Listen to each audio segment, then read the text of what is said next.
अस्सलामुअलैकुम स्टूडेंट, मैं आपकी सोशल स्टडीज़ क्लास 8 की teacher. Students, according to syllabus हमारा 4th chapter agriculture and main crops हम पढ़ रहे थे। ठीक है, इसी का टॉपिक है horses, donkeys, mules, page number 40 ये हम पढ़ेंगे आज। ठीक है, These are not usually kept in large herds but are bred in much smaller number. The horses are not widely used today in most part of the world, working animals on farms, but more for pleasure, riding or races. They are rather difficult and expensive to rear and need a great deal of attention. अच्छा जी, अमूमन ये जानवर जो हैं बहुत बड़े पैमाने पे नहीं रखे जाते, इनको बहुत बड़े पैमाने पे नहीं पाला जाता। और ख़ासतौर पे अगर हम घोड़ों की बात करें तो पहले ज़माने में ये बार बर्दारी और ट्रांसपोर्ट के काम आते थे, लेकिन अब जैसे दौरे जदीद है, आपको पता है फास्ट मीन्स ऑफ कम्युनिकेशन जो है अब हमारे पास हैं, तो ये जानवर अब उस तरह के काम में नहीं आते।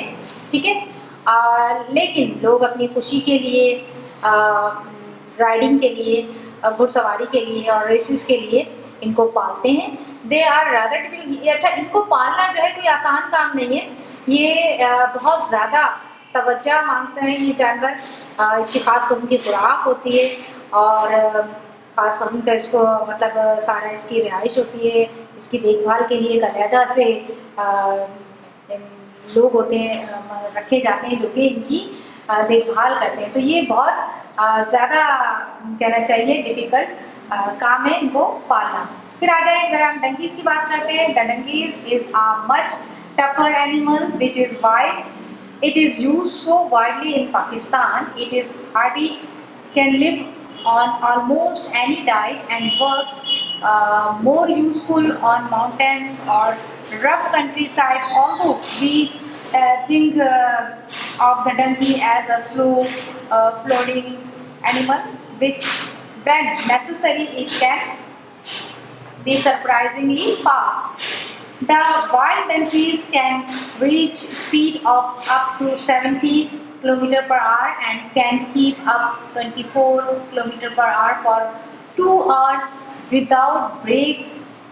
जी, क्या बात करें कि डंकीज़ जो हैं ये बड़े सख्त जान किस्म के जानवर हैं और इसी वजह से पाकिस्तान में बड़े पैमाने पे गधों को इस्तेमाल किया जाता है, इनसे काम लिया जाता है और इनको पालना भी आसान है, कोई बहुत मुश्किल नहीं है। और ये हर किस्म की डाइट में और बहुत ज़्यादा कहना चाहिए बगैर थके ये काम कर रहे होते हैं और घोड़े के मुकाबले में ये ज़्यादा कहना चाहिए कि मजबूत जानवर हैं कि पहाड़ों पर भी और गाँव देहात में इनको रफ जगहों पर भी इनको इस्तेमाल किया जाता है। अगरचे इनके बारे में ये ख्याल किया जाता है कि गधे जो हैं वो स्लो हैं, सुस्त होते हैं, लेकिन ऐसा नहीं है।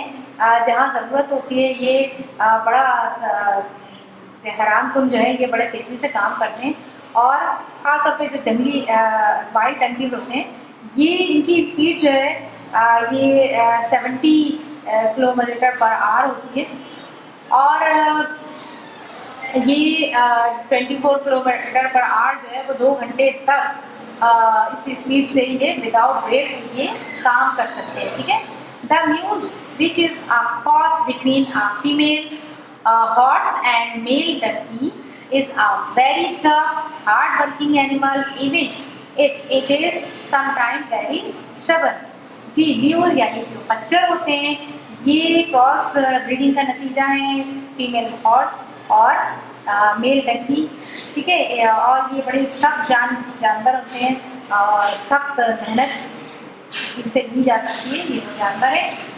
और समटाइम ये जो है बड़े कहना चाहिए ढील भी होते हैं, यानी सख्त तरीन मौसम में और बहुत टफ काम ये कर रहे होते हैं। ठीक है, फिर आ जाएंगे पोल्ट्री यानी मुर्गियों की बात करेंगे अब।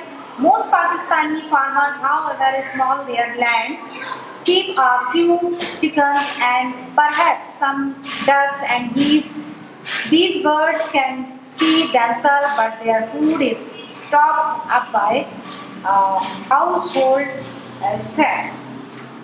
मुर्गियाँ पाकिस्तान के जो जितने भी फार्मर होते हैं, किसान तकरीबन सभी के पास छोटे छोटे प्लॉट्स होते हैं जहाँ पर ये अपनी मुर्गियाँ पालते हैं और बच्चे पालते हैं। तो ये ऐसा परिंदा है कि इसको बाकायदा खाना नहीं देना पड़ता ये, बल्कि खुद चुग रहे होते हैं। और जो घरों में हमारा किचन का जो जितना फालतू जैसे खाना बच गया, रोटी बच गई, सब्जी आपने काटी, उसका जो सारा बचा हुआ, तो ये मुर्गियाँ सब कुछ खा लेती हैं। आप लोग खुद भी मुर्गी अगर आपने कभी पाली हो, चूजे पाले हो, तो आपने देखा होगा कि इनके लिए कोई खास ज़्यादा मेहनत नहीं करनी पड़ती, इनके लिए किसी खास ग़िज़ा की ज़रूरत नहीं होती जो घरेलू पैमाने पर पाला जाता है।